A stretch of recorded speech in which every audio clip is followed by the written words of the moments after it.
nk'icyo kibazo cerekeye mbega ni bande vy'ukuri bakoze ibibi, mbega abakoze ibibi izogenda gute, jewe no kwishura naho ntabaje bagenzanje yuko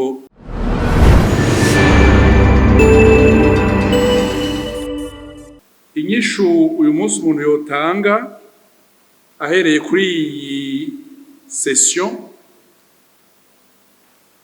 ni imwe, nuko uyu munsi mu mugwi severe ico twokwita dossier génocide dufashe ko gihiye ikwiye ko amakuru yose yerekeye ihonyabwoko ryabaye mu 1972 igakorerwa abahutu, amakuru yikwije.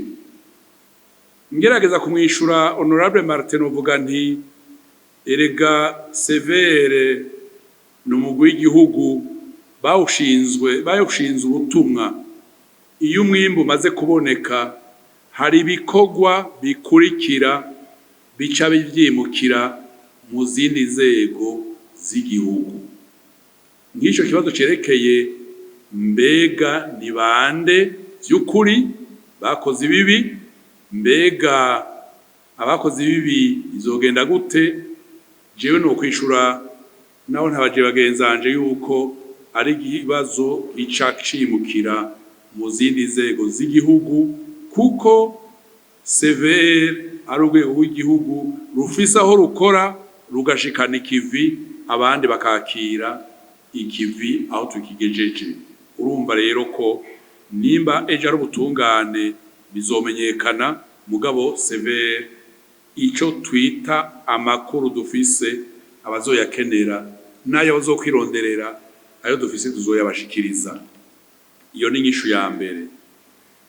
Hanyuma hari uwajije n'ivyerekeye abahotewe, les victimes directe collaterale. Yaciye azana ciyumviro gikomeye cerekeye mbega bizogenda gute, nahone ni ca kibazo kiri mw'ibwirizwa dukoresha citwa ishumbusho. Ariko muri iryo bwirizwa hari ijambo ritomoye ikintu citwa mu kinyamazuru Fonds de réparation, Fonds d'indemnisation des victimes. Fonds de réparation, Fonds d'indemnisation des victimes. Mu butumwa dufise twaramaze kwandikira inzego zose zirongoye igihugu tubabwira ico kintu ko ari ikintu gihambaye. Kubera iki? Ubwa mbere kirateguwe n'ibwirizwa, ubwa kabiri hari abantu banyaze ibintu ugasanga n'ico banyaze ntikikiriho.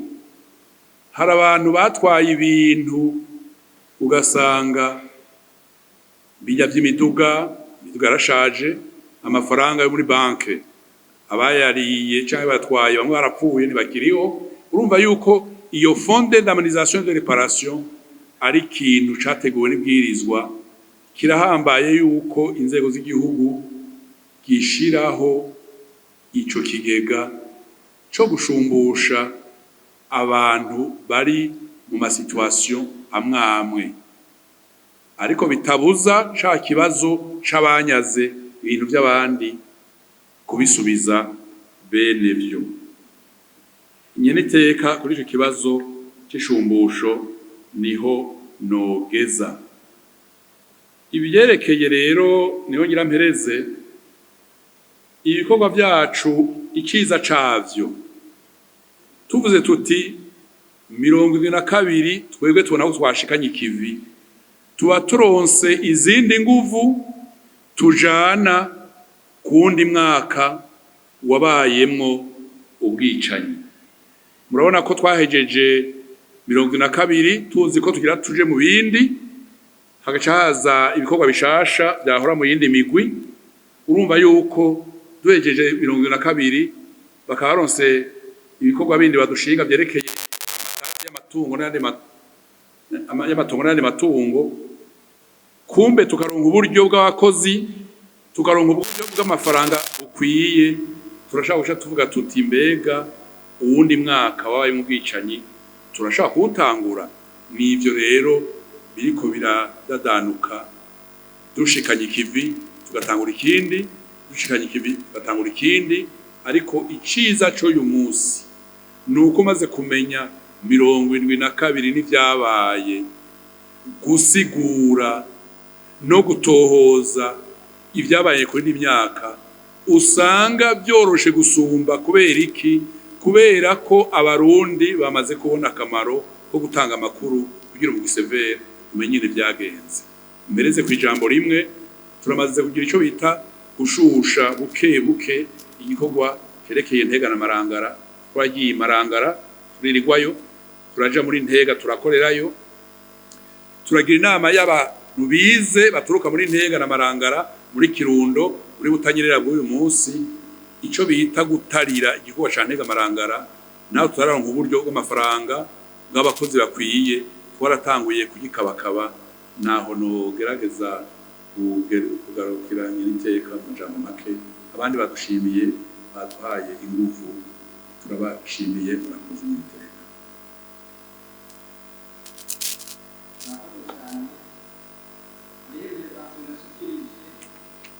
Kubijanye n'ikibanza cyo gushinguramwo ibisigarira by'abajya bagandaguwe, siduhaco bitubarira ko izi etape aho zigeze n'ivyo babibura byose kugira nk'abato n'abene gihugu kugira icyo dushobora gufasha. Murakoze cyane Nyeniteka. Ico kibazo kubera twicaye muri ino ngoro, nasho nyine twocishura tworohewe.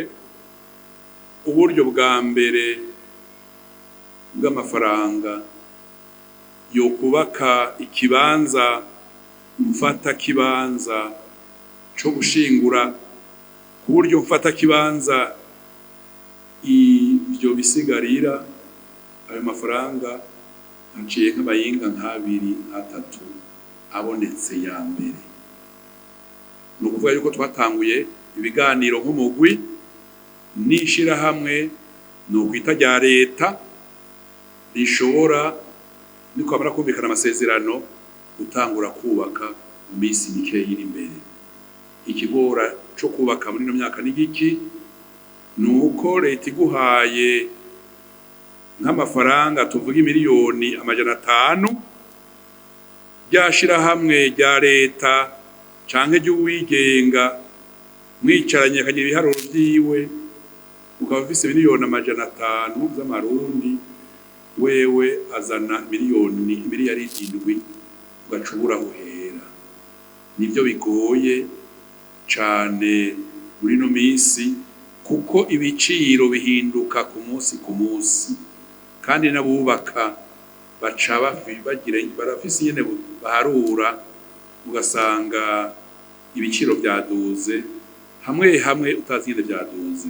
Ingorane mukwiye kumenya nk'abarongoye inzego zitandukanye z'igihugu, nuko buryo baduhaye bwa mbere ari buke. Ngiye kuganira n'abitwa ko bokubaka, wari ufise miliyoni 500 z'amarundi, bo bakuzanira igipapuro kiriko miliyaridi, naho ari ingorane. Murakoze kugira muze muramenya kandi murabizi nyene byo muri leta bimeze. N'aya mbere yari yarasubiye mu kigega ca leta, ubu batwongeye ya kabiri, naho nyene kubera habaye intervention z'abadukurira kubera bazi akamaro k'uwo mugambi. Ega sinoreza ngaho Nyeniteka. Ega twotanga umuco n'ibyerekeye amatongo n'ayandi matungo mukabimenya, bigafasha mu kurindira ariko barakora ibikorwa mu gutera imigere myinshi. Nashaka mfashe kurindira ibikorwa biriko birakorwa hirya, bamenye ko abashinga amateka n'abakenguza amateka ikibazo cerekeye amatongo n'andi matungo yanyazwe muri ibi twita ubwicanyi bwisubiriza bwabaye mu gihugu. Abatowe barakwiye guhagurukira kino kibazo, barakwiye kugihagurukira. Kubera iki? Kubera ko harabanyazwe mu myaka 70, harabanyazwe mu myaka 80, harabanyazwe mu myaka 90. Iyo habaye ubwicanyi abantu bagahunga. Hari abambere bihutira gucakira amatongo, inzu, ibutike, imangazini, kubera naka yagandaguwe, kubera naka yahunze, yasimbiye muri Kongo, yasimbiye muri Tanzania.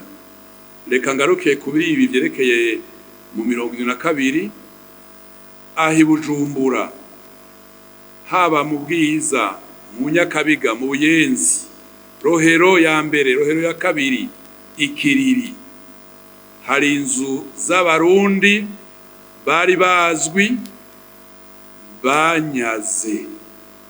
Abari muri ayo mazu bazi ko atari gwabo, bariyizi, ariko bimwe bita gushigikira umugwi severe. Inzego z'igihugu zirakwiye guhaguruka, bikaba igikorwa cy'igihugu kugira ngo habe sensibilisation.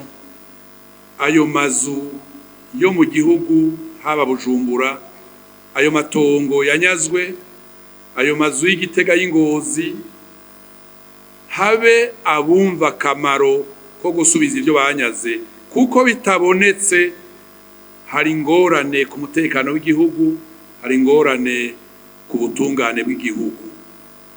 Sinzi ko umunsi umwe hoba ikiganiro c'inamashinga amateka, c'inamahenguza amateka, kuko ibi vyerekeye amazu bishobora kuba biraba n'abategetsi n'indongozi zitandukanye n'abanyagihugu basanzwe.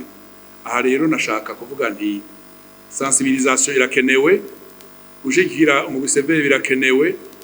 Mu ijambo rimwe ni igikorwa gihambaye, abantu benshi bagendana amaganya n'agahinda, hanyuma kunwanisha abarundi.